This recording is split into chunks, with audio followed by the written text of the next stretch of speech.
si Ate Grace umakyat sa bundok. Hoy, mahulog ka dyan! Oh, ayan. Mahulog ka dyan! Oh, ayan ang putang ina talaga, umakyat ng bundok. Ano yan? Exercise! Ayan po yung aming Miss Universe. Yan. Malaki po yung pata-pata niyan. Patapik-tapik. Yung isa po, di ko alam kung saan yung pupunta. Kung tatravel ba yan o nakalaging naka-jacket jeans yan eh. Uy, gawain namin yung dati. Ganyan kami tumain. Yung bato. Bakit bato? Hindi bato mo? Sa amin yung stick ng bayabas, yung bayabas, puputol kami.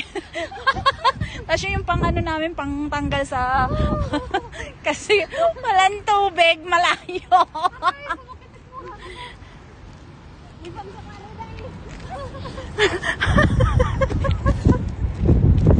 Ayan. Hello kabayan. So, ito nga po pala kami. Nandito kami ngayon sa ganitong lugar. Hindi ko alam saan sila pupunta. Bibili yata kami ng alak. Ano ba yung alak? Alak lang talaga. Ayan po sila. Ayan po yung mga kasama ko. Ayan, kaway-kaway kayo. Kaway-kaway mga guys. Ayan. Yung isa po magta-travel na po yan sa Pilipinas. Tapos yung isa pupunta. Tapos yung isa pupunta ng Muhajirin.